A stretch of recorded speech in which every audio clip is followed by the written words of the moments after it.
Welcome to another edition of Live on Sunday, man.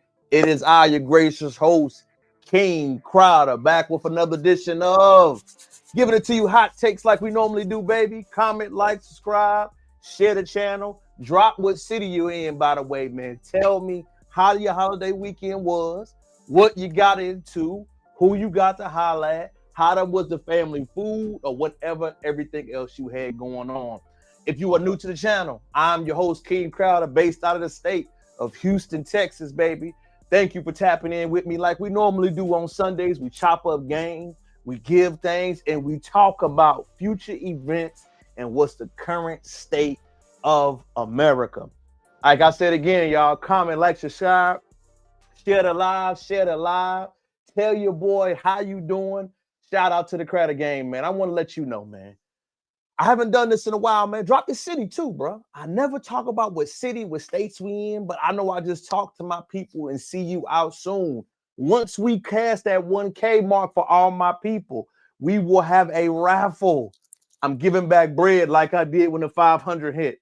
This time, when we pass that 1K, I'm giving out some serious money. I'm talking about maybe a rack, maybe a band, maybe 500. I don't know yet.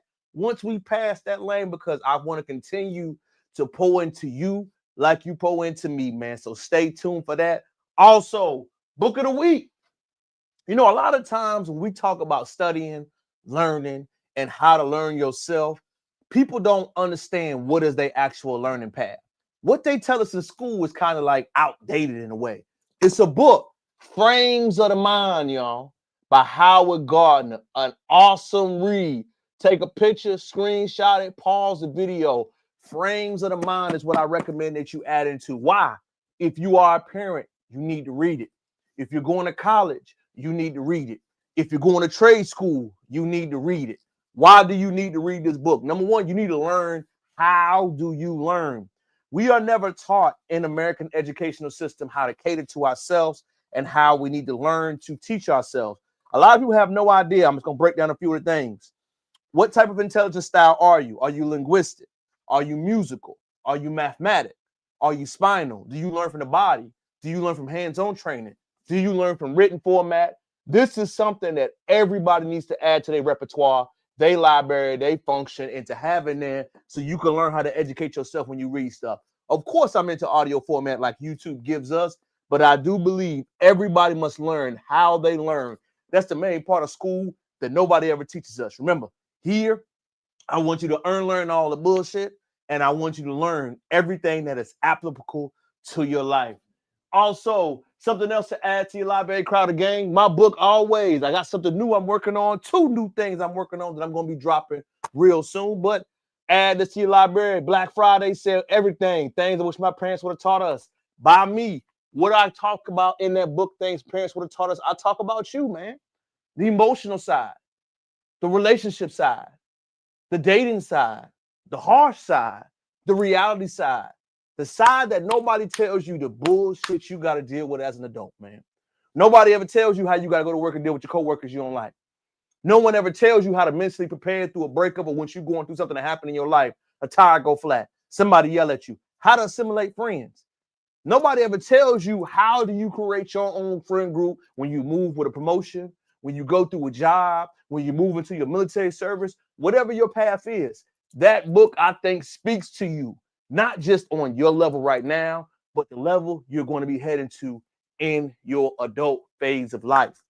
First thing I want to tap into the book this week, man, I want to tell y'all, if you are not paying attention what's going on in this American society, you need to learn that we are in a bad economic situation right now. If you don't believe me, go out to your local bar. Go out to your local city. Go out to your local residence or place you live by. And I want you to just check and see how things are going. You ain't got to check the post with me. Just check around and see what you see. A lot of people like to question sometimes when I make a take on something, when I make an outlandish statement, when I say something, how it's going down the trajectory or something. But I'm telling you right now, man, it's bad out here right now. And what most people don't understand is that I don't think it's bad per se because they're trying to push an agenda. You know, politics is the subject of who gets what, if you do not know that. Again, politics is the subject of who gets what. But the one thing that nobody's preaching right now is that they are trying to get people back together. Why do you keep saying that? I made a TikTok today. People don't understand that all these laws, legislations, recession indicators, everything that we're going through is a sign of how the economy is going. What's up, Graham? Shout out to you, baby. Everybody doesn't know that this is a sign that, man, we are going through something that needs to be troubleshooted, right? The economic issues that we face right now are all based off the problems which money is coming about. What's the problem? What's the problem, King Crown? You yapping? You think you know everything. The problem is we do not have enough families. The problem is we have preached a mindset that is not sustainable as you age. The problem is economically, the jobs are being displaced due to the investing in AI. We're not investing in people. We're not investing in kids and people going to school. We're not. We're investing in people right now to fill a void because they do not want to deal with the side effects of the workplace. What's good, Ms. Jones? Good to see you. Speak, family. Love you too. We are not speaking to the real problems. The real problems in this country right now is that we have stopped investing in American citizens. We have. We've stopped investing into it, and now we're seeing that upswing of the fruits of the labor of people that are not willing to invest in. Think about it. We cut school education. We cut school funding, and we have displaced funds in other ways. Some of them I understand about defense, and some of these things I do understand, but we have not reinvested enough in our people. I'm not talking about money-wise, right? I'm talking about training, coaching programs, any of those type of things that go into our younger society to predict where things are going. That's the problem that we see most times going on right now in this country. And it seems like, man, why is all this political nature about changing this, removing this funding, removing this? It's because we don't understand that a lot of people are being displaced right now. What's good, Godzilla? Shout out to you, gang. Again, we don't understand that people are going through that. The reason why they're going through that is because it's been a lack of investment and the ball has been kicked down the street. So now you have people going to college, getting skill sets, getting things coming in with no opportunities. For real. Coaching, teaching, shout out to Ms. Jones, is needed for sure. So what do you see is going on right now? What you see is an overcorrection. When somebody's going in the wrong direction, right? You can't turn the wheel slightly. You got to jackhammer that thing. You feel me? When you're going in a bad direction, the only way to make it pivot, even out, you have to overcorrect. And when you overcorrect your turn, your path, your movement, it's going to be shocking. It's going to be strong. It's going to be heavy. It's going to be uncomfortable. Because the path we're going on, man, if you are not paying attention, you don't even understand, man, why are we having all these government talks about? The reason why, I want you to think about this. We have entire states in this country, right? And this is about, everybody that's living in Minnesota, King Crowder. We get it. I want you to think about this for a second. You have governors, people in the state who are openly involved in fraud cases. If you do not know who Tim Walz was, he was the VP running for Kamala Harris last year. Think about this. The Department of Human Services in the state has been actively accused of withholding almost $6.5 billion in fraud under your leadership. Think about that for a second. I'm a leader of a company. I'm a manager. I run this operation, right? And somebody's coming to me and say, hey, King Crowder, where is the inventory level on almost $100,000 worth of products? You come to me. You ask me about it. My reaction is, I don't have to show you my books. Why I got to show you what I'm working on? I ain't got to show you what I'm doing. What I'm doing is what I'm doing for my company. And it seems almost crazy, right? Like, man, why is this political topic being brought up? It must be brought up, y'all. Because if almost $2 billion of amount of money is gone, unaccounted for, where is that money going? As we mentioned in our topic for today, immigration policies, investment, monetary donation, training, coaching programs, all those things we've had to invest in our youth. We say the economy is strong, it's cooling off, inflation is going down, but is it? Is it not floppy? Are fraud indicators not all across this country? How are we accusing active government administrators about their department in their state and you said, no, you can't look at my books, everything's fine. I'm not talking about a little dip of how it's going to affect everyone. What I'm talking about is that we're going to see a big change happen in our lifetime. And we can't say it's just based off capital. We can't just say it's just built off the culture and what we got going into. What we got to acknowledge is we did a lot of wrong things. What we got to acknowledge is right now in this country, family, it's badder than we think. Housing prices, income levels, money availability, policy changing. The holidays ain't hitting the same no more. Black Friday is a flop. You ain't got to believe me. Go outside and check for yourself. What city's buzzing? I live in a megatropolis city. It ain't buzzing. I don't see spending. I don't see jobs or promotion or different things go on. I don't see venues or events having things like they used to. I see people are tight right now. I see money shortages are happening right now. I see that people are feeling the effects of an unstable economy. Okay, King Crowder, you going doom and gloom, man. Why do you think all this need to be mentioned? Why does it need to be mentioned is because if we don't talk about how the wealth gap is widening, how can we address these issues? Where are we all in history? Look at my history kufi on right quick. Let me put it on. If you want to learn something tonight, look this up, look this up, look this up. The French Revolution. Resources were allocated too much to the aristocratic class. And the working class and the other classes did not have the resources. A battle ensued by saying, you must share the goods. They're saying we don't need to share too much. The green from this side is saying we already allocating enough. Sort of like trickle-down economics. So what is going to battle is going to say? You don't know what you're talking about. You got to share. I don't have to. I earned it. Meanwhile, people stop spending. Meanwhile, people start questioning. Meanwhile, the notion of work harder, you're going to get some, is unaffected by the youth. I want to let everybody know, you ain't got to listen to what I'm saying. Talk to Gen Z. Talk to Gen Alpha. They are not have the philosophy of the millennials. They do not believe that the college system works. They do not believe that investing in the college thing will be beneficial. Our youth, our people that's supposed to reinvest in the system don't see the benefits anymore. You know why that's scary? Because the effects won't hit us right now, but years down the road. Remember, in pensions, investments, things that we pay for, Social Security, all those programs are supposed to be in order for the youth paying for it for the elder generation. But if the youth says, I'm not paying for it, if the youth says, I don't feel like contributing, what is the policy and different things that you will see upcoming? What you're going to see, people on the street. What you're going to see is nobody spending their money.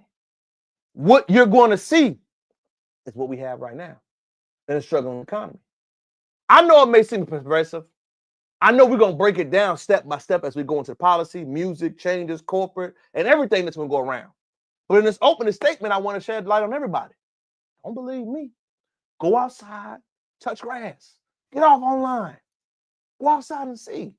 People watch like the old folks said. Go see what they got going on in the news. See what the mom's looking like. See what the venue's doing. Go out and find out for yourself so you can disprove my argument. All I want to do is report the news. King Crowder is here to tell you and give you my strong predictions on the way this culture is going. And the culture isn't what I'm saying, y'all. The culture is what the reality is. And the reality is, it's bad out here, family. It's bad out here, family. Step one, Black Friday flop. Man, Black Friday ain't flop. What you talking about, man? Black Friday good shit. Black Friday is a dub. I didn't shop this much for Black Friday. The prices weren't no different. Even restaurant prices is outrageous, man. Follow me. I went to IHOP. Meal, coffee, orange juice. You know what it cost me? IHOP, $60 plus tip. IHOP, $2 for 60 people? Coffee, orange juice, 2 platters. Ain't no damn way IHOP's supposed to be $60-something. That's how I know people ain't going out and people ain't spending no money. You ain't got to talk about, man, it ain't a lot of money. It ain't a lot of money, man. But if that little bit of drippage, if I got to spend this amount of money, imagine how much it's for a family of 5. Family of 4, family of 6. That's 2 parents, 4 kids. Family of 1. Single person trying to figure it out with a car note and other things going on. You hurting out here. You ain't got to tell me. But I see it. I see the droppings. I make more money than the average person. But I know for my brothers that are doing what they can, for you trying to date or meet somebody, hell no, it's a different season outside. Even for me, I could live well below my means. But when you got somebody, a relationship, a marriage, a loved one, it costs a lot of money. I'm expecting new baby in May. Lord, I don't even know how I'm going to process those things. But I know we can afford it within means. But I will say something right now. I'm looking around that corner. All my friends, hey, look, I might need you, cuz. I might need you, fam. That party going out, that traveling gig, we got to stop that. Don't believe me, just check for yourself. Check and see what's going on and all the brick things while we're going to get some help. If you ain't subscribed yet, make sure you go ahead and hit the subscribe button. We're about to start into the real conversation. We ain't sugarcoating nothing. First step, tell me where you're from, share the live, and most importantly, tell me how your weekend or your holiday weekend was, man. First thing on the live docket for me today, man. It was an emotional subject to see this, but I definitely believe this has to go into my first discussion, man. If you do not know, I'm trying to find it right now. One of our elders from the Tulsa massacre transition this week, man. Viola, let me go ahead and make Viola Fletcher, y'all. If you have not got the chance to go to Tulsa, Oklahoma, to learn about the Tulsa massacre, the Tulsa event that happened, it was the greatest act of terrorist attack in American soil. And this individual was one of the lasting surviving victims who got to live. And you know why this story hit so deep? It's because she was there. She saw it happen. She was an active victim, and she lived for almost 111 years and never got the justice or the due call that she expected to receive. And you know what kind of burned me up? Seeing the people who were in political office, i.e., former President Barack Obama, wishing her a rest in peace, knowing you were in office and did nothing. It kind of rubs me the wrong way because it's a backhanded compliment. You were in a position to make sure she got justice and repercussions from her family. She never got anything of that. People don't really know how bad the Tulsa massacre was, right? There was a replica of it, and it's not even enough, but there was a show on TV that gave a glimpse of what the massacre looked like, y'all. And fair use, I want you to see it, I want you to watch it, and I want to give you a reaction. Happened in 1921, the Century Park was almost 4 years ago.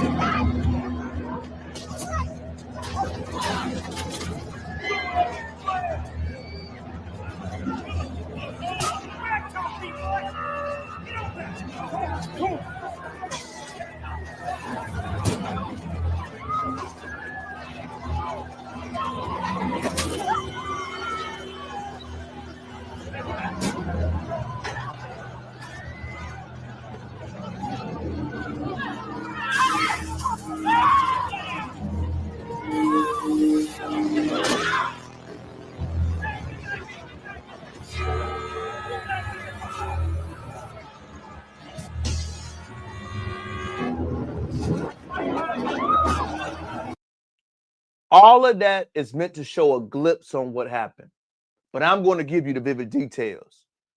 Viewer discretion. What had happened in Tulsa was, I've read it so many times, and I went to the museum it was a phenomenal history tragically happened. Number one, you had OG Gurley and FB Stanford, who were the pioneers, Black Pan-American pioneers who moved to the city of Tulsa prior to Reconstruction. When the land allotments happened, posted the Trail of Tears, which the native Black Americans were forced to forcibly remove from the Trail of Tears from Florida to Oklahoma. That's why Oklahoma has so many Black towns, but nobody discusses that thing. When they moved, they landed in the city of Tulsa. Tulsa was a very segregated and divided community, like many Black communities were lasting during this time. People don't realize during the Great Depression, Black people thrived because they didn't have their money in banks. They were completely isolated and separated from the white America's economy. So what had happened was Tulsa was a thriving area. Most Black citizens, freedmen from that area, decided to go to Tulsa. They heard about the area, the jobs, the lifestyle, the availability. Tulsa was a thriving area. Multiple businesses, multiple venues, multiple shops, multiple stylists, multiple banks. And the people that were living there would literally work in certain part of towns and migrate back home. What they didn't understand is when the Great Depression was really going, the red summers of the 1920s began. Red summers mean that many white Americans from the town got to go into those communities and do ethnic cleansing crimes. So in Tulsa, a young boy was in the elevator with a young white lady, allegedly. He allegedly touched her because he fell and the elevator was off subject. As he touched her, the lady made an accusation, like many crimes were back in that day. He tried to assault me. He tried to assault me. She went out into the community, no proof, no judgment. They arrested him. Back in those days, remember, the lawless land, the police nation that we live in was very different. The white mob grabbed this brother without due time, without due process, without proper charges or proper vetting the system. Remember, America has never had a legal system for everybody in this country. It has only been for a certain segmentation. They grabbed the brother. They put him in prison. Tulsa's Black residents have money, have status, have guns, have ammunition. They say, you're not going to take this brother without due trial and due process. Give him his proper legal representation, or we will not allow you to happen. The brothers in the Tulsa community defended this brother's honor. They fought. They got him free. What happened next? The news went out around the other Oklahoma residents and other people in that area. They said Black residents were violently attacking the other residents in that county. They decided to go to that county. They running. Hey, Blacks, you have no business doing something without a trial. This Black male touched this white woman allegedly without any due process. Doesn't matter. We're the white Americans of the city. What we say is law. What we say goes through. You have no business ever going against a just process or getting his just due. Tulsa defends himself. They fight. They battle. What they don't expect is over 20,000 white Americans to target them and drop turpentine on their town. Think about this for a second, y'all. Planes, guns, law enforcement, and the Klan went into the city of Tulsa, shot their businesses up, attacked the residency in real time, threw turpentine bombs on them. Think about this for a second, fellas. There was never an incident in American history where planes dropped bombs on them, besides Pearl Harbor, if it went for Tulsa, Oklahoma. Tulsa was the first time ever in history that bombs were ever dropped on them on real time. Bombs were dropped on them. They were shot in broad daylight. They were killing. The Black people that were in that town had to flee, seek justice, seek refuge. They didn't have no law enforcement stand up for them. They didn't have anybody speak on their behalf. What they had to do was everybody that worked there had to leave. I want you to think about this for a second. You're living in your neighborhood. A shootout happens. You don't have any money, any savings, any crime, and you got to leave overnight. You have to leave because you're being bombed, because you're being shot, because you're being targeted, because you're being attacked. But you never, ever get justice. So again, the elder that died this year, Miss Viola Johnson, was a child that saw all of this happen. And you had people in political positions saying, RIP, why didn't she get justice? Do you know how insulting that is for a victim of that crime to be around and never get her reparations and just due? But you have political pundits having loud conversations saying RIP to the queen, and we wish you a peaceful past and study. But they know she was a victim of that crime. But they know she was targeted and she never got money. The Supreme Court of Oklahoma denied the case for Tulsa. Remember, live victims get justice, right? Yep. Or do you get justice if you fit a certain narrative or a certain complexion? The reason why that story of the Tulsa crime is so horrendous, y'all, that is the first mass killing, not the only, the first mass killing where bombs were dropped in this country on American citizens. And we had a live active victim with a black president in office who never voted for it, who never spoke on it, who never talked about it. So you wonder why black people are championing reparations. We champion reparations because this subject is overdue. It must be talked about. And you have an elder victim who was alive. And y'all wishing an RIP? Y'all wishing Twitter handles by saying that when she never got justice? I don't know how much we need to say it. It was disrespectful. And that subject is never going anywhere. Sorry for my rant, Mike. You caught me mid-turn. What's up with your family? Chime up to my dog. What McCall at? Do your intro talk to me, Mike. Good. It's where McCall at. How you people doing? Missed y'all, man. It's our therapy session. This is our go and get. Man, I missed this time of the week, man. I'll be wanting this time of the week to come faster. Without further ado, what's up, my nigga? Man, what's up with you, baby, man? You caught me mid-in, Mike. Like I told you, the last surviving victim of the Tulsa massacre died this week, Mike, 111 years old. And what it Bro, got me, Mike, I saw former President Barack Obama saying RIP. And my rant, Mike, was you disrespectful motherfucker. facts, bro, because don't you say rest in peace if you didn't push for her to get her money, if you didn't push for her family and anybody that was in Tulsa to be made whole. Don't say RIP now. You ain't go visit this lady, talk to this lady, do anything for this lady at all, and now you saying RIP. I have a big, huge problem with that, Terrell, because it's phony and it's fake. If you walk the walk and you talk like you're supposed to, then your legacy will be left behind of greatness. And right now, I'm not saying greatness. You cannot say RIP to somebody respectfully if you never did anything to in your type of statue and platform. You had the opportunity to make it right. No, I 1,000% agree with you, Mike. I'm just watching the video, watching the sentiment. And like I told people, breaking down the Tulsa, because most people don't understand, Mike. We got to understand that Tulsa massacre happened and she was living. I thought we cared about the victims, Mike. We cared about the victims for the Holocaust, and that had nothing to do with us. And Mike, they got their just due, which they deserve, Mike. We're We not gave anti that. gave the Japanese money when we put them in concentration camps after Pearl Harbor. We gave them some money. And we ain't anti that, Mike. We not.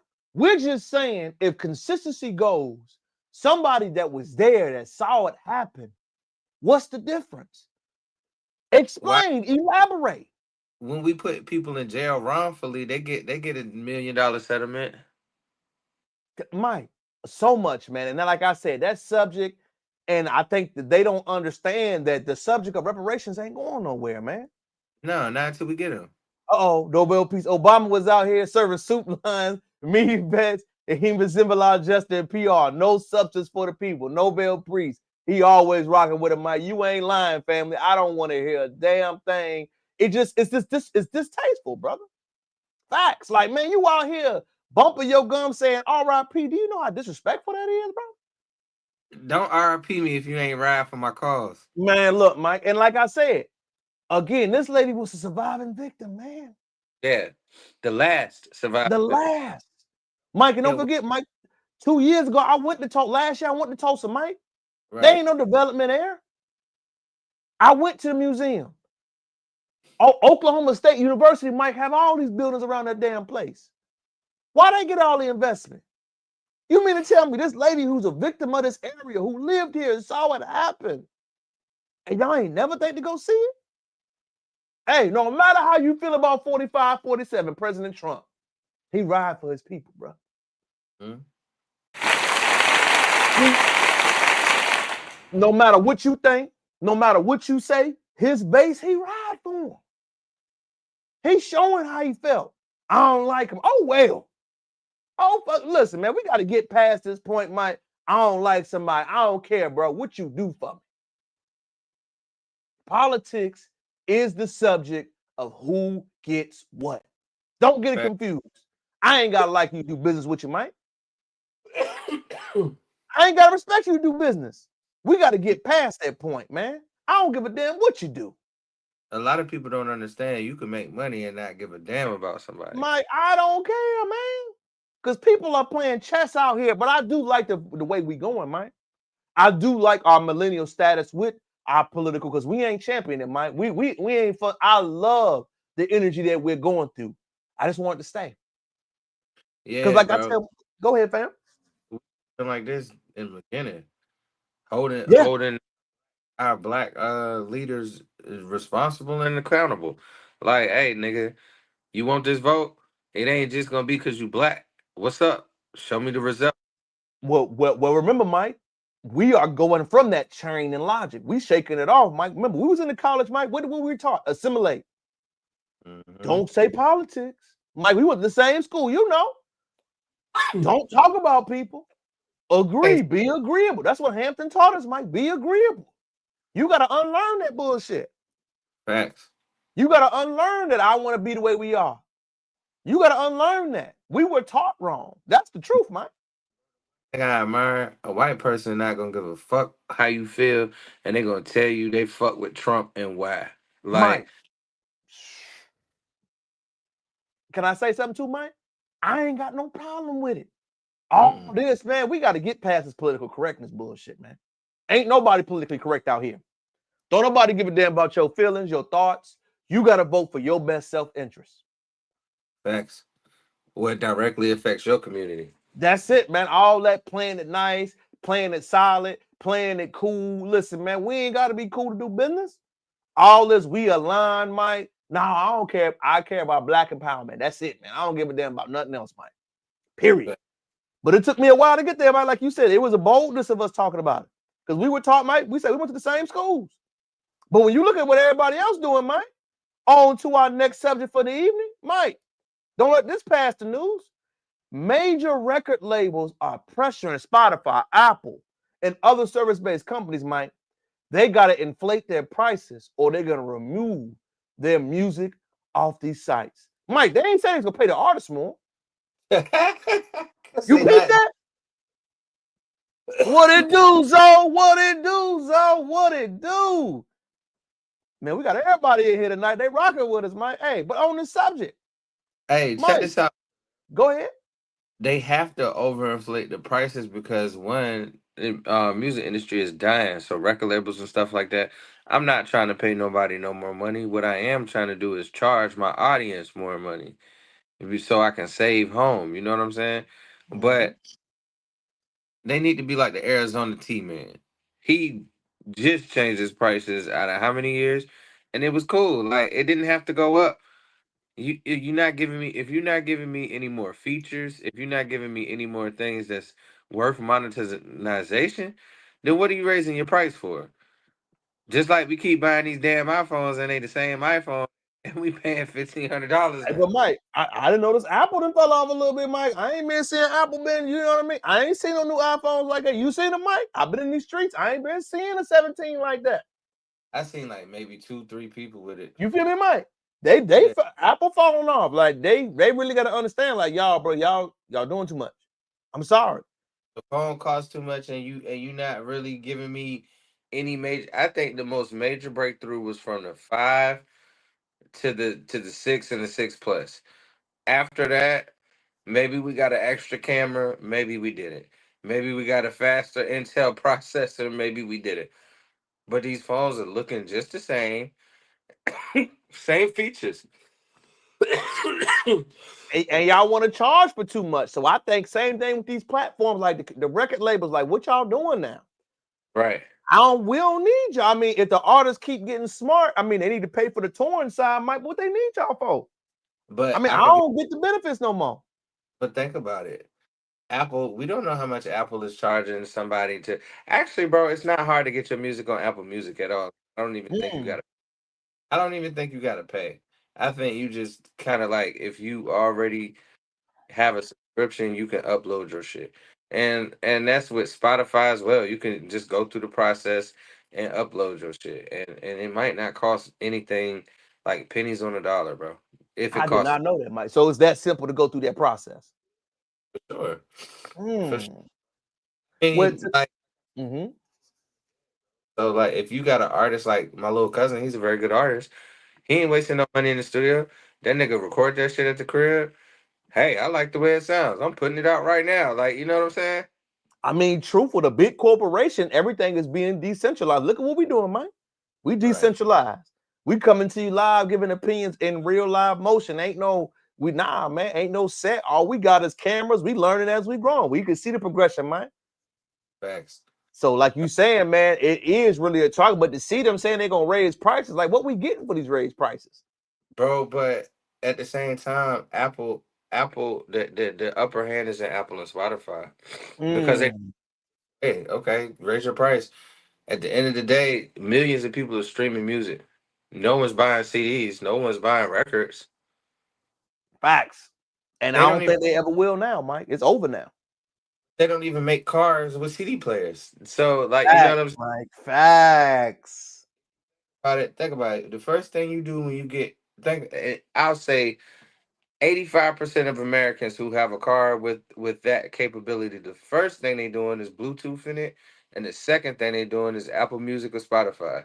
No one is downloading music. No one is buying music. You just buy the music on the app, and if you don't have the app no more, you can't listen to the music. Cool, you know what I'm saying? And if I'm an artist, why ain't we negotiate my higher percentage? Why the hell y'all want more fees?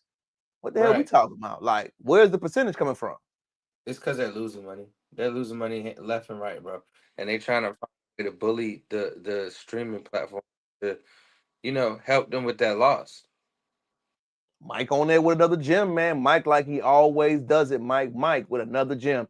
Next subject for the night, man. Tap in, share the live, share the live. Mike, President Trump is ending protective statuses for all of these immigrants that came to this country, Mike. It is a cold day out here in America. He's ended one for the Somali, Mike, for the Yeah. Latinos, for the Venezuelans, and in 2026, February 3rd, for the Haitians, Mike. Do people really understand? God bless you, brother. In real time, they are not playing with nobody out here, Mike. And Bro, are we prepared to really talk about this subject in real time, Mike? I mean, what's your thoughts, your feelings? I mean, I know where we align, but seeing this happen, are people really ready for how serious this world is about to get? people not really ready, bro, and I don't think they understand the ramifications of mass deportation of the Haitian, the Latinos culture in America.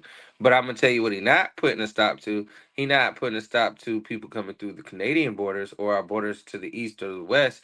We only care about the southern border, which is very odd to me. Brown and skin tone people of darker descent. But we Somalis out here asking Allah why. Man, you cold, Nobel Peace. You cold, brother. You know you cold. But he's saying facts, Mike. Keep cooking. That boy, he cooking tonight. we have a large European population that comes here undocumented. We have a large Czech and Slavic nations come here undocumented all the time. Russians, Ukrainians. We don't say anything to these people at all. At all. It just interests me that we're stopping black and brown people, but it's cool, right? Because at the end of the day, shit gonna be what it be. But we will feel that ethnic removal. We will feel it. We'll feel it hard. All our foods we like to go eat, all the little places we like to pop in and shop and spend our money, it may be detrimented due to this fact. Mike, but can I say something? You know me. I'm gonna come with the rudeness. Y'all can boo me now. Mike, they told me ain't no racism. They told me we cry too much, Mike. You talk about race too much, King Crowder and Mike. Y'all talk about that too much. But when real stuff start happening, nobody know why. You know what you don't understand, y'all, most people in this country don't understand? Oh, Lord. So they're restricting third world nations, the brown nation, it seems. Absolutely. Because America been racist from the beginning, y'all. From the But you know inception. what y'all tell black people in America? Y'all talk about race too much. Yeah. Y'all complain too much. You don't work hard. Mike, you heard the bullshit. We work hard. We go to school. What that goddamn school doing for you? Nothing. Because you What got that education doing for you? The oh, real problem is we have a systematic issue. they got that dope ass education, then they're gonna have to carry their ass back. Mike, I'm telling man, these people don't care about that. What they're showing you in real time is politics. Remember, y'all, the real issue, Mike, I want to tell you the truth. Other countries from third world countries don't assimilate. They want to Mm-hmm. speak their native tongue when they out. You know what I'm saying, Mike? They Right. want to stick to their culture. Most of the Czech, Slavic, they're taught to assimilate to American culture. You notice that? The real problem, many of those other countries, the Latinos, the Haitians, the other ones don't understand is that they're trying to force immigration on you. And because you didn't want to get in line, you wanted to say, I'm going to be the way I am. I'm going to bump my chest. You have politicians saying we Somali first. You know what these white folks said? Get Oh, your y'all ass. Somali first? Okay. You know what they said, Mike?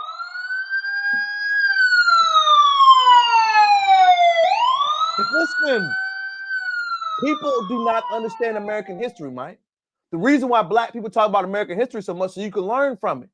You think that certain classes in this country just complain, just whine, just say things, but you don't understand the why behind it. You think people just talking in this country, they just saying how they feel? No, they actually describing to you what history is going on. And even though it's a tragedy, what they're doing, they ain't stopping, Mike. No, and no one is saying, "Hey, don't do that. That's racist. Hey, don't do that. That's what is it? You being a bigot. Hey, don't do." No one's saying none of that. Hey, Mike, how can they say it when they've had these strong feelings and y'all been bumping your gums the whole time, Mike? How can I feel sympathetic when you told me black people complain too much? Facts. Mike, I remember that. I know you remember that, Mike. When you say disrespectful things and you try to isolate yourself and act like you're different, when in reality, you're not. Like Mike said, we understand America's cultural code. The one thing I think a lot of people that come from different countries doesn't understand is black and white, Mike. There ain't no in between, Mike. Am I lying? No, not at all. It's black or white in this country. There is no I'm mixed, I'm Haitian. No, nigga. Get in line. They don't care. And and Go and ahead. the, and the part about it is this though. Like when you really think about how many people come from our northern borders, we don't really know. No, We Mike. really know how many Slavic nations, how many like you know what I'm saying. We don't know. It's a lot of think about it. You could just come through Canada and it'd be cool. Ain't gonna say nothing. Uh-oh. Now the farmers out here begging, saying nobody ain't nobody said that. Any man, nobody, you ain't lying, fam. Why they saying something? Why? Farmers ain't got And can we say something? The farmers ain't paying nobody. Who feeling that. sympathetic to the farmers? They getting over too. They Facts. don't want to hire no American workers. Why? Why we care? Nobody cares when you do people wrong. They was fat in the line their pockets, paying them people 12. What they paying a minimum wage? Y'all Prob- exploiting people. some of them were holding their illegal status over their heads and Come exploiting. on, man. They're on the same tense. You don't want to give black farmers the opportunities. So who gonna feel sorry for you? Who gonna feel any sympathetic for you that it's happening to y'all? Pay Well, the it's people. crazy because if you look into the agricultural system that we have, all the seeds and grain come from the same place. Yes. That crazy. And Mike, you know what's more crazy to me? When people say comments, and I know they don't mean disrespectful, but it's disrespectful to me, Mike. Who's gonna work these farms? Mike, we know plenty of people that want to work the farms. They get paid properly. Right. I I ain't go work. going out there sweating if I ain't getting paid, Mike. I need 6 figures. Mike, come on. I need to be paid properly for my food and labor. That's the Right. problem. Y'all don't want to pay nobody. Who were the sharecroppers at one point, Mike? Who were the field hands? Why y'all Right. keep disrespecting American citizens by saying, oh, they don't want to work? No, they don't want to work for that pay, motherfucker. And they Facts. shouldn't. Facts. And well, some of these people house these people, right? So if I'm Yes. giving you a day, it's only right that you work that off. Like, so we got from many aspects. People are taking advantage of the situation of you being illegal. People are taking advantage of the situation that you may not have any home. You don't have that much money. So it's a very controlled situation where I can control you because you, one, are fearful get deported. Secondly, you're fearful to even talk back or stand up for yourself due to the simple fact that I have all the resources and I'm sprinkling them out. I'm sprinkling them out. You know what I'm saying? So you're dependent and you become codependent on the bare minimum. Bare Right? minimum. And Mike, can I say something? Let me lean into the camera when I say this. Is that not human trafficking? 100% so. Let me go ahead and hit the police siren again. Why is that not the trafficking, Mike? We only hear about on the one angle. How come taking advantage of people ain't the same problem? How come they ain't running on these farms with the Rico, Mike? How come Diddy being hit with the Rico, but these farms ain't been hit with the Rico, Mike? Mm. We don't Preach. ask these questions, dog. Am I lying, bro? Well, we don't How care. come they ain't been hit with it? You know, because we don't care. We As don't, long Mike. That's a as long fact. as long as we ain't doing this job, it ain't paying enough. So we don't care about Fact, it. Mike. I just find it fascinating, Mike. Like, ain't that a part? Ain't that the Rico sector? Rico racketeering, the Right. terrorism. That should be qualified for that, right? Why they ain't busting with the human trafficking Mike, charge? why they ain't going to, why we ain't seen them in the handcuffs on the jail scene, Mike? Why we ain't seen it yet? Right. That's all I'm asking, man. That's it, man. I got another question I'm asking for you, Mike. What's up, bro? I gotta ask you something, Mike. Mm. Mr. Beast, I know this your lane, Mike, has been going now with a philanthropy campaign through the Rockefeller Foundation. The question on Twitter was this, Mike. Is Mr. Beast an industry plant? I think he is, bro. I think he Talk to me. 100% could.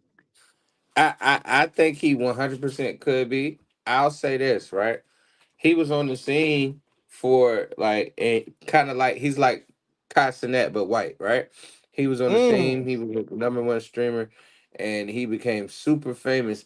But he's starting to do weird shit, bro. Like if you look at it, it was very wholesome at first. And when it was wholesome, it was, he was blessing families, he was giving people. Now I feel like he done made too much money, T. And now I feel that he could be, industry plant for sure. Like he, My number one thing that lets me know, Mike, I didn't understand the industry plant till Cat Williams said it. But when Cat Williams had that Shannon interview, even though looking back at it, it's crazy, Mike. But all truth will come to the light. Industry plants, Mike, are big for no reason. No shade. he's a billionaire. How did he Mike, amass? What is how he is he doing? that entertaining, Mike? I don't even think I know what he does, Mike, but is he better than some other YouTubers? Is he the I don't best YouTuber for real? know. Does he deserve to be the biggest for real? But look at Kevin Hart. Kevin Hart's not that funny. Ah, Mike, you going there? Out stadiums. It's because we got to look at when people have amassed the success. Yes, talent beats hard work. I mean, hard work beats talent every day, right? So these people are working hard. But what type of agreements have they made to get this type of exposure? Because Mr. Beats, yeah, he cool. I just, how did he become a billionaire? You know what I'm saying? No, I'm gonna tell you the real estate that Kevin Hart said that Cat Williams said that stuck with me, Mike. What was your origin story before you got famous? What was Mr. Beast's origin story, Mike? Where he come from? Atlanta guy. You know what I'm saying? Mike, did we see him anywhere? It What was just his rise to fame? anybody just pops up on the scene and has an amass of success, you gotta be rid of them type of people. They got Nikki out here giving speeches at the UN. You terrible, brother. You ain't lying though, Mike. You ain't her and Cardi. Why the hell y'all speaking? What are y'all doing? Bro, the thing that bothers me is just because these people are famous does not qualify them to be in some of these rooms, bro. Why we got Cardi B speaking at the UN? She knows nothing about politics. Come on. Why is I Nikki speaking? I'd rather you had Kim Kardashian. At least she legitimately Yeah. went to law, Yeah. legitimately taking the bar, and legitimately understands law, right? The fuck, Cardi B. See, and Kamala Harris. I blame this on Kamala Harris, bro, and I hate to say it, but as soon as she had Cardi B in a political point, now Cardi B at the UN, nigga. What we at the UN with Cardi B for? I don't want nobody to think I don't. But that's not a political representation to No, be at the it's not. thing. But I agree with you, Mike. I think back to that 2 point, Mike, and I think the Mr. B point, like what Cat Williams said, what was Kevin Hart's origin story? Facts. What was his come up, Mike? You know, we seen Meek Mill with the dirty braids, Mike. Out there rapping, Mike. Meek out there with the neck braids that lie. Where was your Nigga origin story? was like, who the fuck is this nigga? Then he was famous and rich out of nowhere. Mike, his first movie was Soul Plane. How you get a movie that quick? Right. Mr. Beast, how you get this many followers that quick? What was your come up story? Where did you come from? I ain't see you on no show. I ain't see you networking, but you just big out of nowhere. And you and I'm gonna tell you when it gets shaky though. Because the platform was about God at first. Mr. Beast was doing it out the kindness of his heart and blessing families. True, It's Mike. You are right. but you the swift transition, the Christianity, the message of God is gone. Far too far gone. When you Mike, you a good memory. I forgot all about that, Mike. I forgot able all and about I his philanthropy, get Mike. like this, right? When you amass enough wealth where you are able to have people sign contracts and do stupid ass shit for money, you done got too rich, bro. You Okay, done when got a too Mr. rich, and we need Nobel to. Award giving it to us, Mike. His family grew up in What's North up, T? Carolina. He went to a private Christian school, Mike, and his family was in the military, according to Wiki. Well, let's Oh, I break that can't. down. Hold up. Mike, he grew up in North T, Carolina, I went to a can't hear you. private I'm Christian about to school. log back on, and I'm about to log Say back less. on. Say less. Went to a private Christian school, and his family was in the military. I want to know, where does any of that come from? Private Christian school. How does that make you relatable? I don't know nobody that went to them schools like that has been relatable to people. I don't know nobody that went to these programs and things like that has been relatable. How did he become so big? How did his platforms? It just makes you think, brother. It really, really does. And it makes you understand when you look at it like, man, his buzz ain't never been hot like that. What he never did, he never was on top like that. He never was. So, like you said, that story is very real. And like Mike said, following his trajectory, how did you become the biggest YouTuber in the world? I How ain't did you never heard of you, dog. become a billionaire? Besides, like, okay, I know he got rights and stuff like that, but dog, who? How are these people? He started YouTube in 2013. I'm gonna give it to you, Nobel. But I'm saying, when did we see? Like, how did he just? You feel what I'm saying? We ain't see him on no show.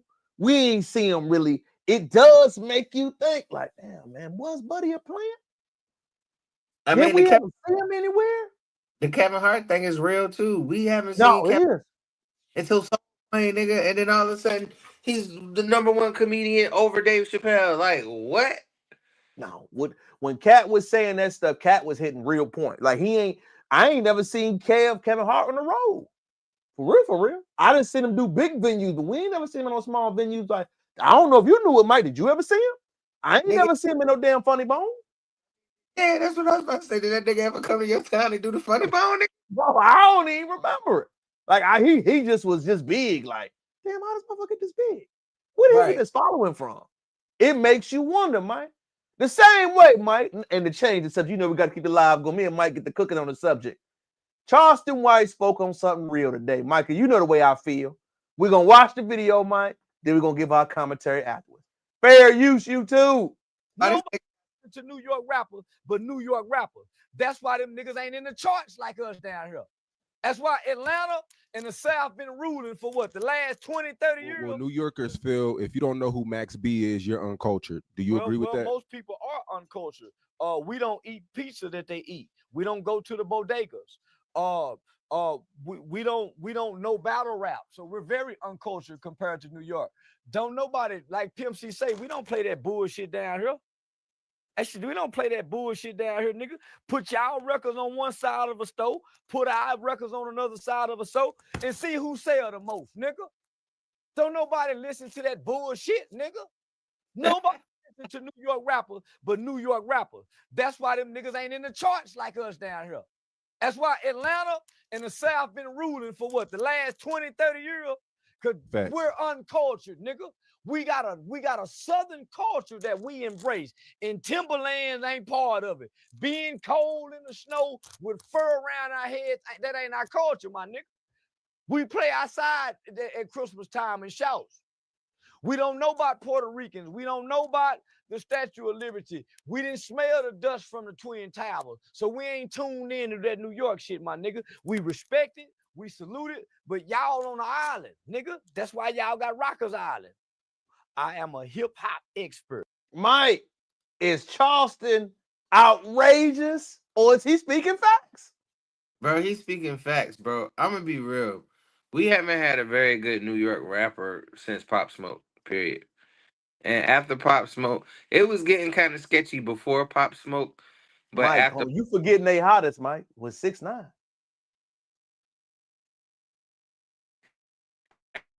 shit. 6ix9ine, You forget that, bro. Mike. Pop Smoke's went big as 6ix9ine, Mike. Facts. So you're right. 6ix9ine was the New York king for a minute. For a minute too. But and if you think about it, he's still the New York king because ain't nobody bigger than that. Mike, I gotta ask you something. When have you been anywhere where they say, "Hey, Mike, put that 6ix9ine on"?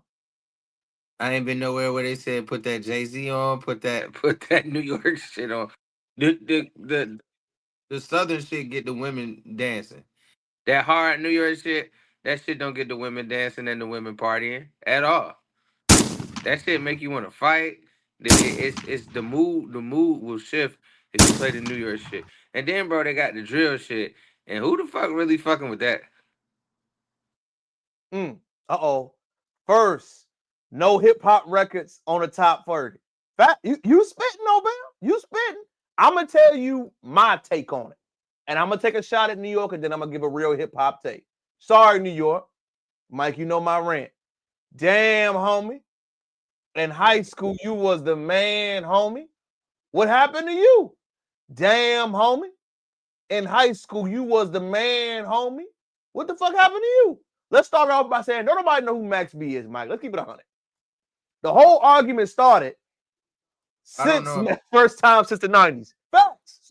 Facts, Nobel. Don't nobody know who Max B is. We know French. We know some records. But the whole Max B wave is a Northeast thing, and that's cool. The problem that most New Yorkers got to understand is that New York started hip-hop. It was started with Black American culture. The problem with New York happens right now, Mike, is many people left New York City because it's unaffordability. Right. And New York is imitating the UK, who's imitating Chicago. Right. So y'all ain't got no original sound, no original culture right now. Let's say something, Mike. For the past 20 years, New York is immigrant culture. The South is Black American culture. Yeah, facts. That's the truth. The truth in the sound is that's the same. Remember, Drake was leading that sound. When Kendrick did what he did to Drake, that's why hip-hop has changed, because the casual fans are no longer championing it. The casual fans who are not a part of the culture was saying what hip-hop was, and they don't understand that y'all just guessed in it. 6ix9ine is a guest in hip-hop. Yeah. All of them cats up there. That's why the sound, the influence, the drill kill hip-hop. That's a Mike question, Mike. Ooh, Nobel on fire. Drill 100% killed New York hip hop. Because New York hip hop was dirty, it was grungy, it was popular, it was drug dealing music, it was stories, it was pretty much mafioso. But it's not that anymore. And like anything, we have to grow, right? New York hasn't grown from drug dealing music. Nobel's on fire again. The South got it. New Orleans is the mecca of Black sound. That is facts. Well, I'm going to tell you something right now. Nobody wants to say this. The state of Louisiana has been the mecca of Black music for the past 20 years. Oh, man, you crazy. Let's name their top 5 artists. You ready, Mike? Lil Wayne. Cash Money. NBA Youngboy. Kevin Gates. Lil Wayne. Juvenile. Right. They are leading the South. Atlanta's up there too. Of course, we're not going to respect the state of Georgia, but we got to understand they have the pulse on the culture. That's the biggest difference. I think when New York was still going, Mike, is when Harlem was still popping. When the black people up there were in tune with the culture. Yeah. What problem they have now, Mike? They got Drake representing them. Y'all imitating UK drill. And Well, UK drill imitating Chicago. sure, we let a non-black be the king of the sound of music. Mm. New York. Mm. I So think you that's how. really do believe Kendrick did the right thing by going at Drake then, Mike? Is that what I'm hearing? Yes, because think about it. We talk about this, right? 6ix9ine is the last large New York rapper. We had Bobby Smurder. Like I'm just going down the list. Bobby Yeah, go Smurder, ahead. Do your thing. Mm-hmm. but that's like a one-hit wonder. He got arrested. Boom. Everything that goes on in New York, they get arrested, bro. Like they before they can pop, they either get arrested or die. So I think it's the music culture in New York to the point where we got Free Boosie. Listening to the Fox the other day. Free Boosie. Shout out to him. Now facts. Go ahead, Mike. but I think uh because 6ix9ine was drill music, right? And Yeah. I'm just New York has a problem where the artists either go to jail for a long period of time or they die. Or both. They go to jail, then they die. But it's just I think that devastated the culture, and the culture is like how we talk about Wayne, right? Like how he hasn't diversified himself as an artist. I don't necessarily think that these New York artists have diversified themselves enough. We're still holding on to Nas. We're still holding on to Jay-Z. We're still the New York sound. 50. The New York sound is still the '90s has a very large chokehold on New York hip hop culture, and we haven't moved on from that. So Mm. I think that's the biggest reason why New York isn't hip hop influential right now, or up north music isn't hip hop influential because we're still holding on to '90s rap. Shout out to my dog Mike for that beautiful response, Mike. I'm gonna tell you a reason why I have a problem with New York and certain other counties rap, Mike, but it's different. Follow me and watch this video, Mike. Get your reaction. Fair use. We would have more superstars if these fools weren't saying the N-word every other word in their raps. Fool, I think it turns a lot of fools off, like whether it be black people or Mexican fools. I think it turns more Mexican people off than black fools. No cap. Like Mexican people be listening to that every time a fool community rapper gets posted. You go in the comments of fools saying the N-word. Hell, it's like shit. This shit was bumping until he said the N-word. I turned that shit off. That's all I'm saying. We don't. Why isn't OGZ as big as like Tyga in 2012, YG in 2015? Like that's where I think Mexican rap can be. I think we can have a Drake, we can have a Kendrick, and I think one of the things that's limited us is saying the N-word, a word that isn't even ours. We have our own culture that's dope. I think we should focus on that. Fool. So are you saying OGZ? Clip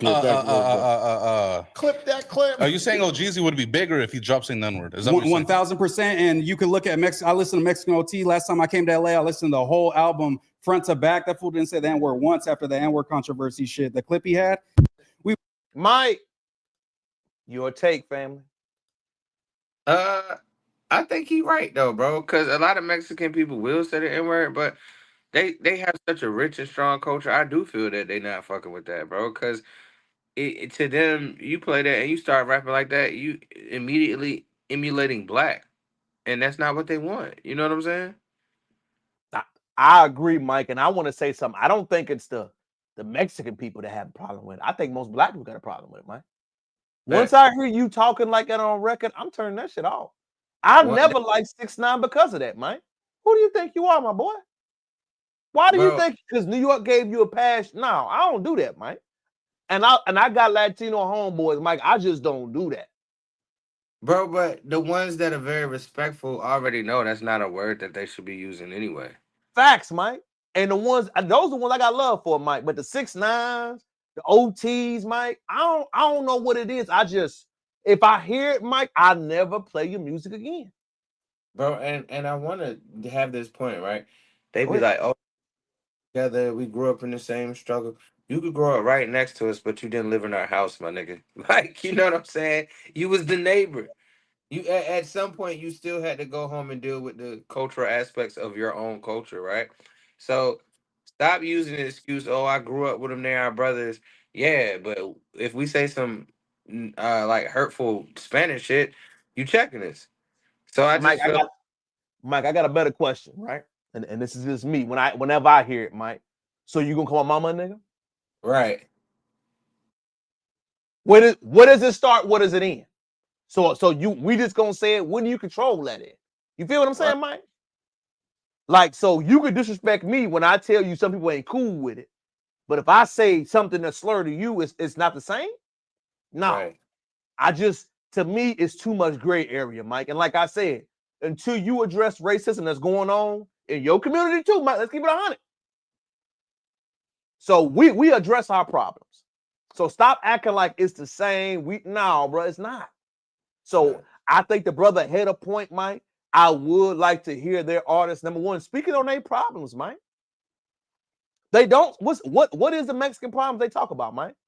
Tell me y'all issues. Do y'all speak on the Latinos for Trump?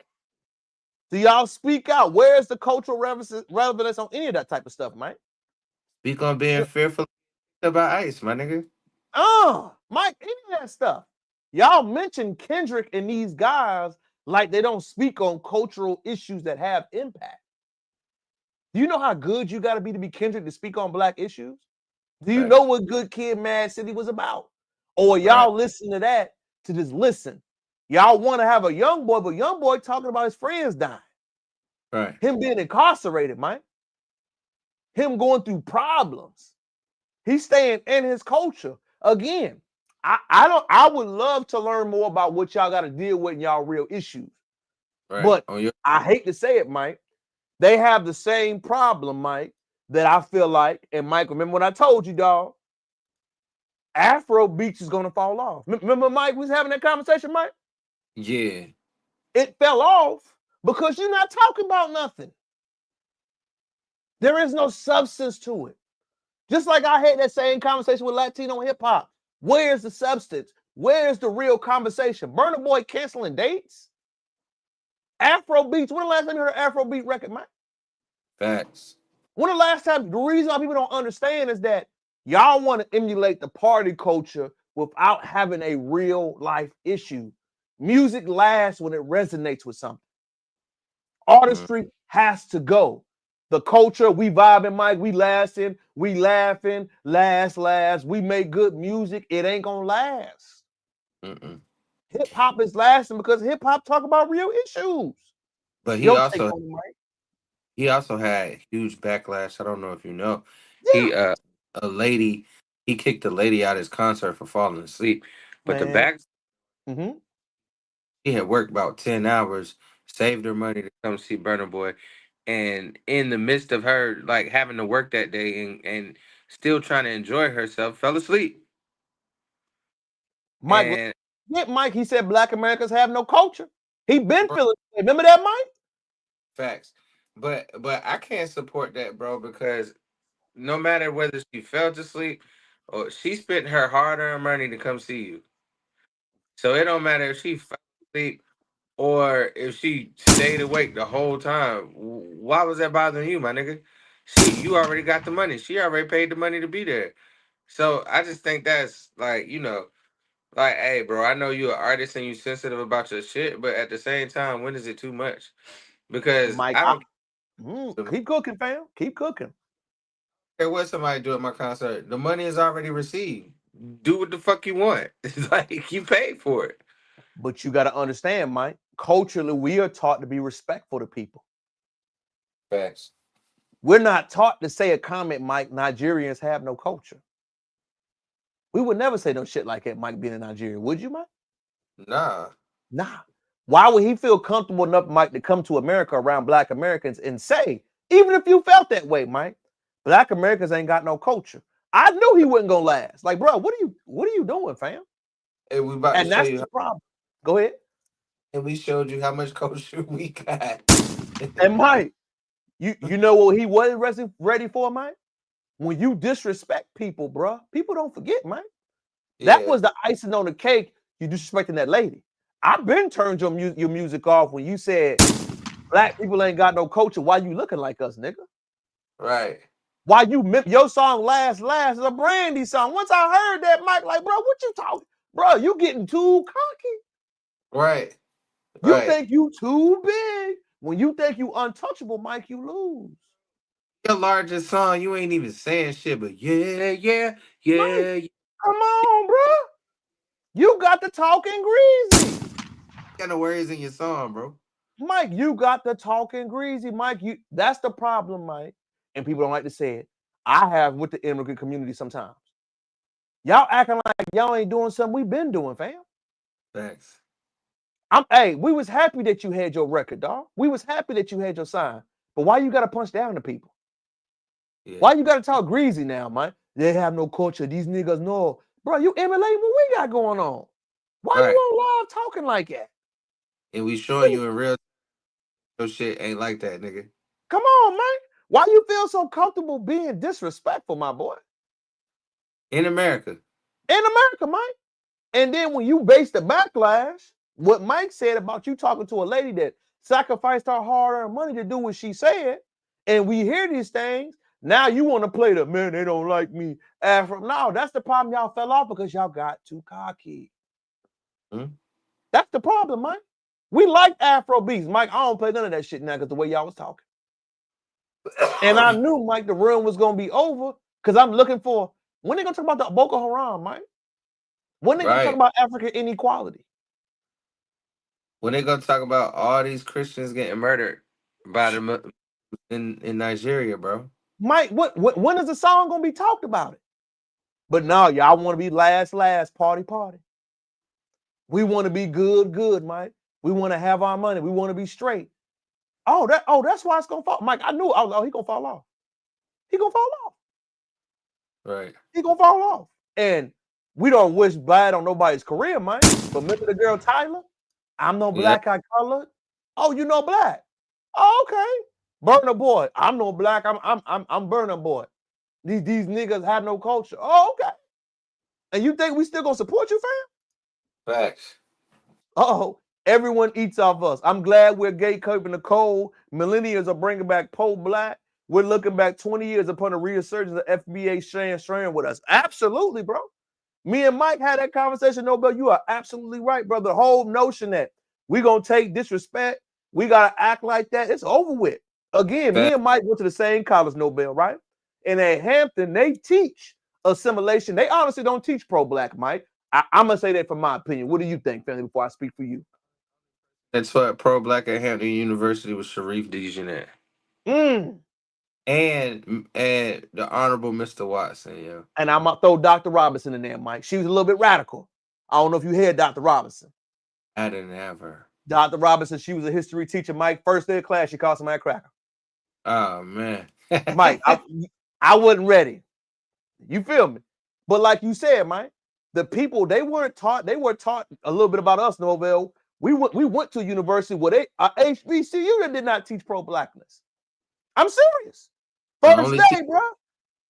Teachers that taught it was the ones we just said. Yeah, Mike, I had to unlearn all. We ain't never had no reading the Malcolm X. So, like I said, our generation is really bringing back the own code behavior because it wasn't there. It wasn't being taught. It wasn't being discussed. I had to learn most of my readings post-college. You know what I'm saying? Go ahead, Mike.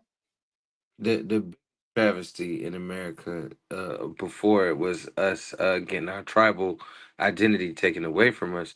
The second biggest tragedy was integration, and I say it every time. You do, Mike. You do. And I love Mike's takes on that. Mike always expresses his real takes on that, his real feelings, his real thoughts. And you've been on point with it, Mike. You've been on point with it.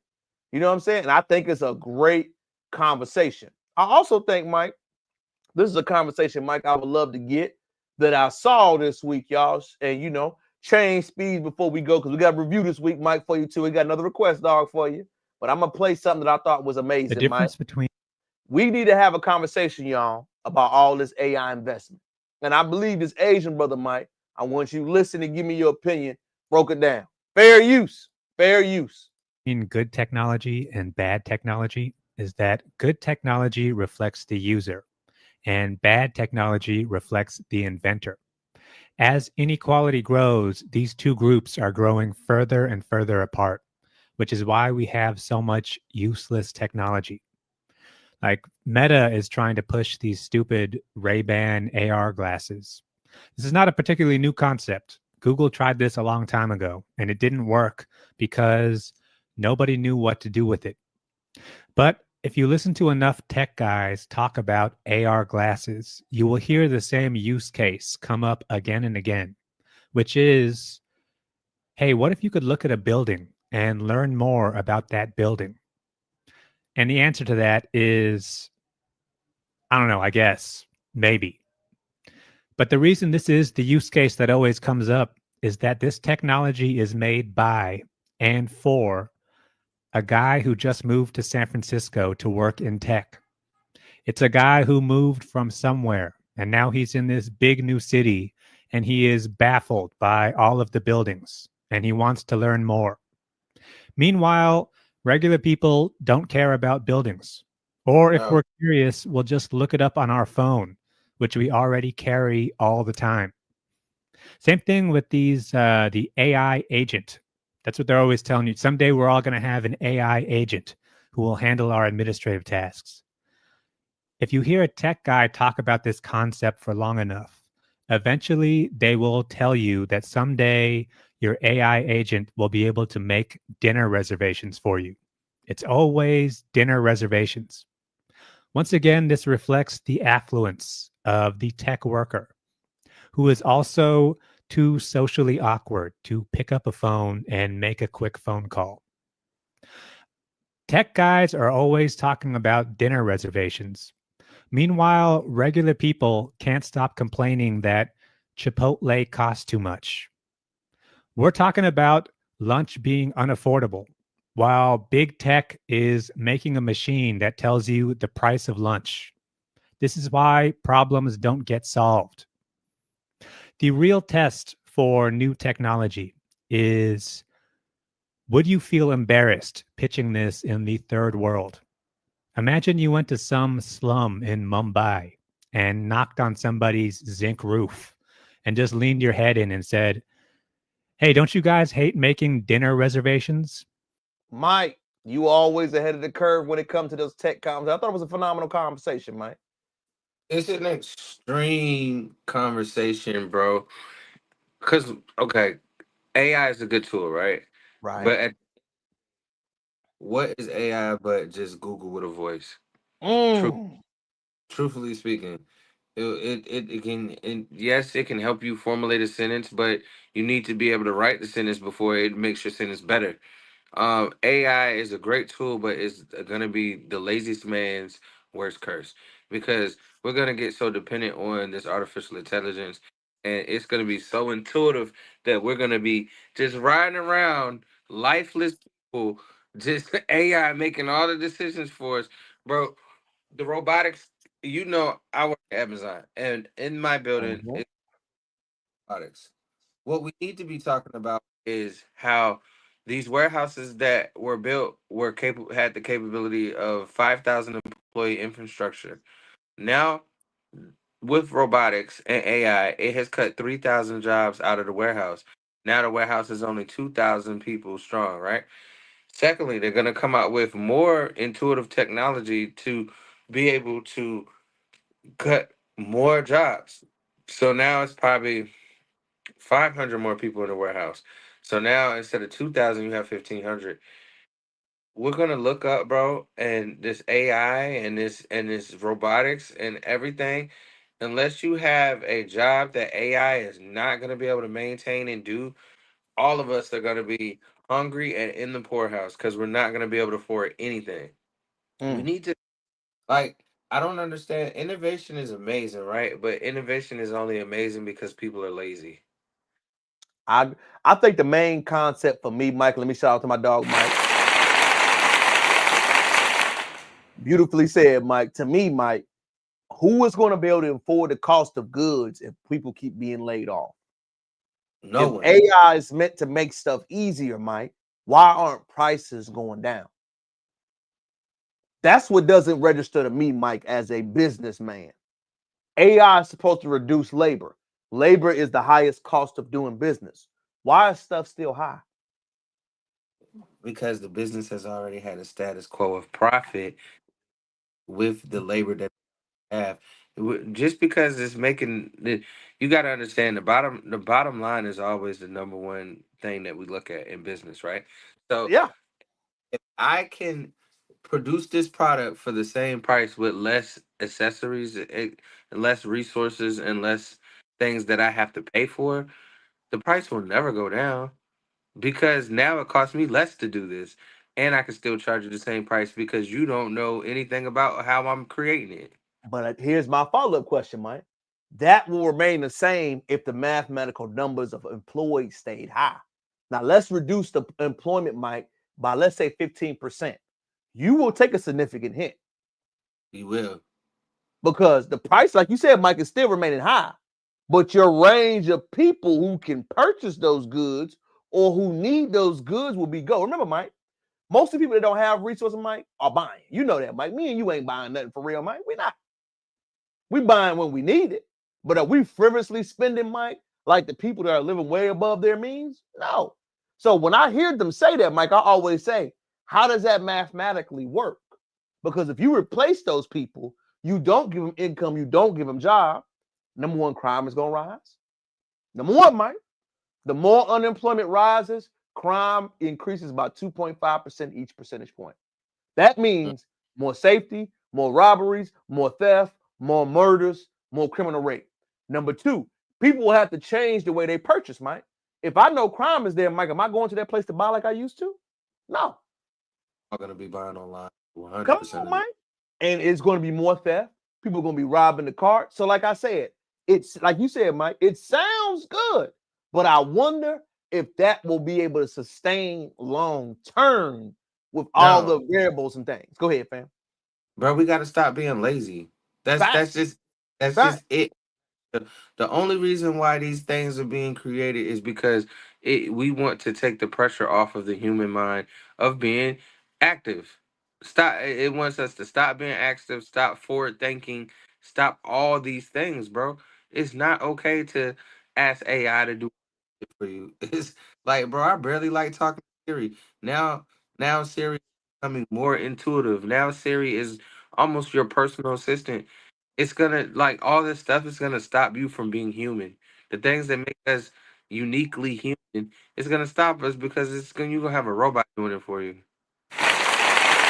You already think about it like this too, Terrell. Mhm. I don't even set my alarm no more. I say, hey, Siri, turn on my alarm. One simple, if you think about it, and we all probably do it, right? One simple task. Hey Siri, set my alarm. Now we stop calling people, right? Now it's hey Siri, call Terrell. Now I have physically never dialed your number in the past 4 years. I haven't dialed your number not one time. It's always hey Siri, call Terrell. So and a lot of people don't know we need these type of intuitive skills. We need these Facts. skills. If you do Facts. it so gonna forget how to be a person. You're just gonna have something doing everything that you needed to do. And if this thing breaks down or this thing ever not acts right, then we're gonna forget how to do common things. Man, Mike, let me let my dog in that. That was beautifully said, Mike. I got a music review and a few more topics, Mike. You ready? Because I had another one submitted for us this week. We This got one's it. out of the great state, Mike, of West Virginia. West Virginia, what's up, cousins? Influ and Dang, Mike. Influ and Dang. Pay attention, Mike. Give me your rep. Ain't no way.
All right. Review time. Nobel P. So many layers to this. The appropriation, the poverty, the degeneracy, the economy. Just wow. But go ahead, bro. Go Hey, ahead. bro, Go ahead. was these white dudes? I think the one brother that was saying the N word was mixed. I think the other brother wasn't. Honest opinion, y'all too. Chime in, Mike. Feelings, thoughts, video, visual. You know, you the music major. What did you think? Man, I gotta find out the ethnicity of that nigga saying nigga first, bro, before I give it any type of review. Cause Well, that I was, think he's a brother because I think the other dude wasn't saying it. You know what I'm saying? yeah. Okay, so all Go right, ahead. if he was a brother, I liked it. I liked Okay. it. I liked it. I kind of had the same similar critique, bro, as I had last week. Everybody hood, everybody got a hood, right? Everybody in everywhere got a hood, and I appreciate y'all showing us the West Virginia hood. I appreciate it. I do. Now I will say the visuals were great. The transitions on the video was good. The production of the video was good. Like shout out to the cameraman, shout out to the people editing the videos, shout out to the director of the video. The vision was clear. I just want other people to have a different vision of I'm gonna show you my hood and we gonna do hood shit in the video. I mean, like I said, great video, great artistry, catchy song. I'm gonna be going to sleep talking about ain't no way. It's cool. I loved it. I loved it. Mhm. I just want to see more from you as an artist, man. Look, if we paid the money for the video and we paid the money to the cameraman and the guy editing the video, I think we can pay the money to get out of the hood and shoot the video somewhere else. I think for That's me, the Go go ahead. ahead. Go ahead, T. I want to say I appreciate y'all submitting videos though. This is cool. I love this. This is a different aspect of what we trying to do, and this is my wheelhouse. The artistry was good. The rap was good. You won't talk about shooting and killing. You was just talking about ain't no way people hating on you. I liked it. I really did. The only thing I didn't like about the video, and I said this last week, please let's one have your homeboys rapping your rhymes, and two, let's stop shooting videos in the hood. I'm gonna go out in Norfolk and do a music video, and I'm gonna go out to Atlantis, out Virginia Beach hood, and do a video, bro. It's like, where can we find? I know, and I know it's your environment, right? But sometimes it's everybody's doing it. Everybody, and I said this last week. Everybody is doing it, and great video, but it goes to show my point from last week. We just gonna show us doing degenerate shit in the hood and we gonna rap about it.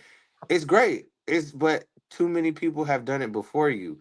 So I challenge you as an artist to do something different to make yourself stand out. The music was good, the music was catchy, the production was great. Um just I don't want to keep seeing submitted videos of the hood. Like it's like a cliche, right? Mhm. I challenge you to do something different, but great video all around. Before I go, Trailer Park lit now. You terrible, no man. Why you being that way? Let me go ahead and give you a damn. Let me give you a symbol. But my take on it is that number one, it was a West Virginia sound. I don't believe I've ever heard it or saw it. I do like how they Right. showed the white poor people and they had their own swagger, Mike. You know what I'm saying? It Yeah. sounded different. Brightmo Yeah. Keys gave us the street Akron feel. That gave us a West Virginia, as Nobel said, lit trailer park vibe.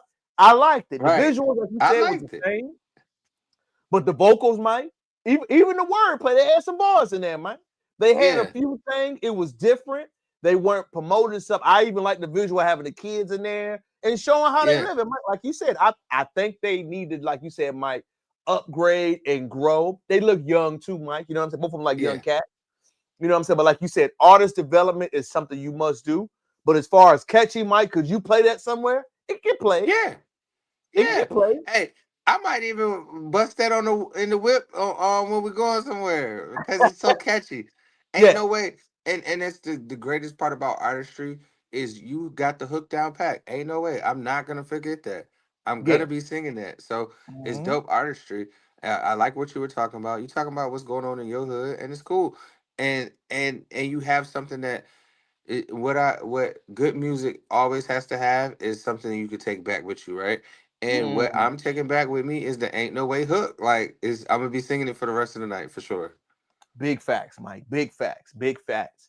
As we begin to wind down, y'all hit our last few subjects for the night. Share alive, share alive, share alive, Mike. You know, one thing that people didn't forget, Mike, I want to go ahead and drum up for people. Do you know why the civil rights movement was so important, Mike? People tend to forget. As I said, we were undertaught history. Is that it was training required, Mike? People forget in the 1960s, Mike, they would pull your hair, blow smoke in your face. Y'all go ahead. What? Y'all playing that over 6ix9ine? Keep it real.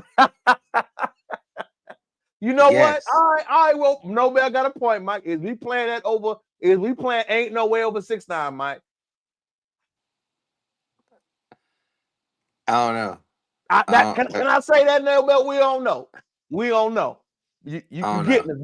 But the civil rights movement, Mike, was so powerful because there was literally a training period of getting smoke blown in your face, getting your hair pulled, getting disrespected openly. All of that was happening in real time, and it's never been taught about in history, Mike. Do you think we are actually in our new renaissance of our era, Mike? We're starting to hear these talking points and having our own version of training. Your thoughts, family? I think so, bro, because it's a young gentleman very close to me, and I get him ready all the time, bro. Like I be, and I think my parents did too. Like I be frying him, so you know what I'm saying, bro. Like it's I think we have to, because this world will chew you up and spit you out, and I think you have to understand to a certain extent, so you won't like you're gonna be shocked no matter what when it happens, right?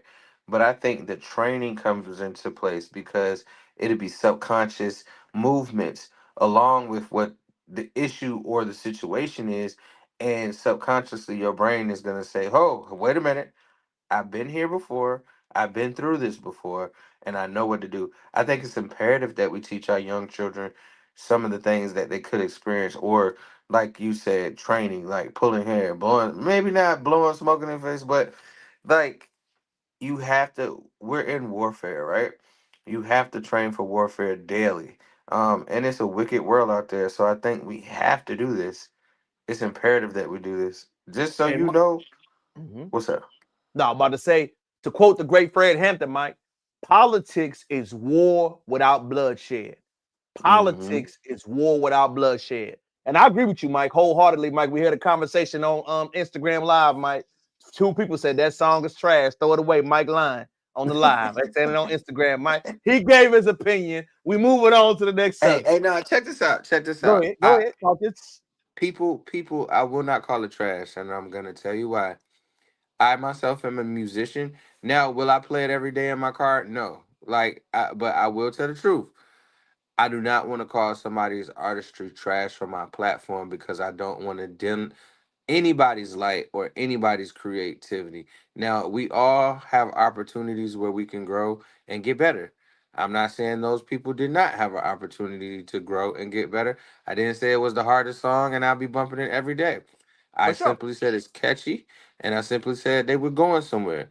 But what we will not do on live on Sundays is diminish anybody's light of creativity. I don't want it to turn into a bashing session. We all have our own opinions, and we all will respect opinions and creativity and artistry. Okay. Shout out to Mike. And the brother said right here, Islam is the truth. Make researchers. I love Islam. I am not a Muslim, but I do believe in their teachings. I love what they speak, Mike. I love the Honorable Elijah Muhammad's teachings. I love Malcolm X's teachings. But I do believe that Islam had a lot of pivotal points. But back to what me and Mike were saying, we must get back to the training point. What we do on live on Sundays is have a vocabulary scrimmage training to teach us how to intellectually discuss these points. As you on your average day, like Mike just said, people don't talk about this type of stuff, Mike. Don't nobody know what's currently going on until we report the news, Mike. You know, people tell us, Mike, they don't know what's going on until we tell them. I get a lot of that. A lot. Am I lying, Mike? So I believe the training is coming about in real time, and we're starting to see it. But I agree with Mike, man. I just believe training, teaching, coaching, all of those things in our lifetime have went away, but we have to resurge it to us. Because I do believe, Mike, that many people in our generation, the lack of coaching, training, teaching, guiding, is really bad among us. And I believe I'm gonna tell you something happened last night, Mike. I went to a Friendsgiving last night, right, Mike? One of my dogs. Dog had a beautiful spread, Mike. Beautiful Friendsgiving. Accepted us, Mike. Good food. Do you know he had to ask somebody to help him clean up something? That should just be a part of coming to somebody's house and partaking. Mike, you have to tell people to bring something to the house or they'll come empty-handed. You have to literally tell people what to do now because that common courtesy, Mike, among us is kind of gone, Mike. It is. But that's Like I because had to big say, you mamas can't is even just young assume now. who will know, huh? That's because grandmothers are young now. You know what I'm Facts. saying? Like we Facts. learned all these lessons from the matriarch and the patriarchs of our family. You can't really learn older lessons from younger people, if that makes sense. Like now No, the it makes patriarch now the patriarch and the matriarch of our family, it might be in our same age bracket or just a little bit older. But we have to teach people the right things to do at all times because if I'm at someone's house, the first thing my parents taught me to do, one, if I come to somebody's house and their function, to bring something. No matter how big, no matter how small. When you go to somebody's house, bring something. Wine, chips, sodas, napkins, paper plates, something to contribute to what you're about to partake in. Secondly, unless that person says, no, I don't need any help with anything, you always ask, can I help you? What is it that I can do? Because they were gracious enough to invite you over and allow you to experience them and their family. So why not just be gracious enough to help them clean up? Like I always have hated if I had an event in my house and somebody like at least give me the opportunity to say no, I don't need any help, or no, you don't have to do that. But if we're not giving people those type of opportunities, that's crazy. That's just rude. No, I just think, like it's a culture of being rude to each other. I think right now we have to get to that point where we coach and teach that because a lot of rudeness is normalized now. You know what I'm Yeah. saying? Like people that do good things for them. That's the reason why I think relationships and friendships are not as strong because we do treat each other badly. We don't think Yeah. we owe somebody common courtesy, respect, love, appreciation, none of that stuff. We think the way I treat you, you just got to accept it and you just got to deal with it. You know what I'm saying? So I definitely think that is something that is much more stronger. And we got to be able to have those conversations now to address them. And Mike, as we get ready to end another phenomenal live on Sunday, man, give them your outro, Mike. What you got going on this week? What we got working on? What else is new with the fan? Where can they catch you at, fan? Go ahead and tell them, Mike. Oh man, like I said, page is under construction. It has been brought to my attention that I don't have any recent pictures on my page. So I'm working on that. I am gonna start posting more and doing more reels and more lives. Um, but bear with me, people. Ain't nothing new but this week but work. Black Friday just passed. Number one shopping day in America. Hey, I'm gonna give you some trivia, Terrell. Do you know the number 2 day of buying weed is the day before Thanksgiving? No, I did not know that, Mike. Everybody I'm going a on stoner. I'm a stoner. I'm a stoner.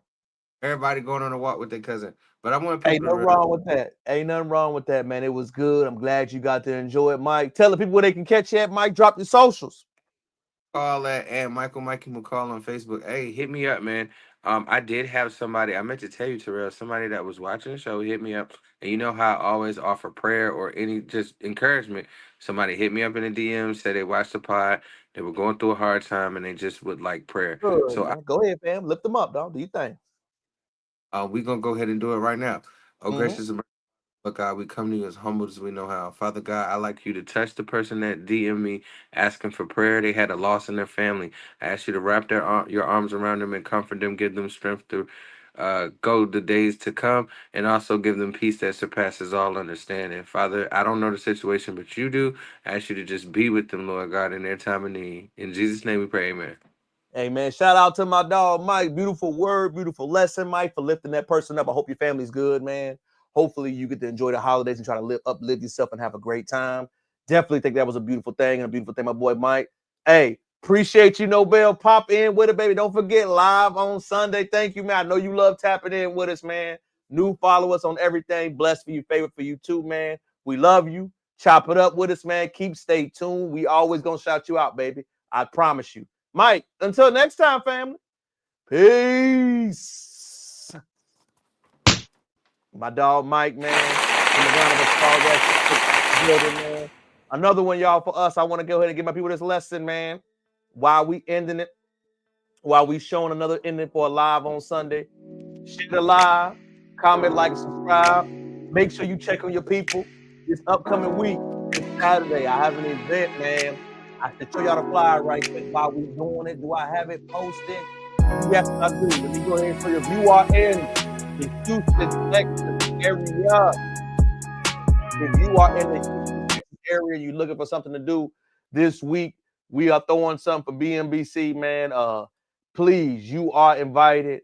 Please, we can service you. Let me go ahead and show you. Bro won't even let me. Hey, my partner. Pause the music for the fellas, man. December 6th, you get to share the event with us, come out with us, celebrate with us, have a time. December 6th, tickets on Eventbrite, BMBC, man. If you want to come out, celebrate, enjoy us, please come out and spend time with us, man. We would love to have you out. We would love to have you celebrating time with us. If you can, please come out, meet your boy King Crowder in person. You are formally invited. Next thing up, man, make sure you share the channel. Make sure you share the live. Make sure you get to come in with me, check on me. If before you leave here, check on your family. Call your loved ones, call your mama, call your family, call everybody. Let them know you love them. You know you're thinking about them. Let them know that you support them. Until next time, take care of yourself. Call your family. Read, live, go to the gym. And I'm going to see you Saturday. Until next week, see you next week. One another bit live on Sunday at 7 p.m. Central Time, 7 p.m. Eastern. Once we hit that 1,000 mark, I will have a raffle going on for my people to show you love for 30 days when we're going on to get the YouTube channel up. Next time we're going to see you, make sure you chop it up in, like YouTube, Twitter, Instagram, on the platform. Until next time, hey.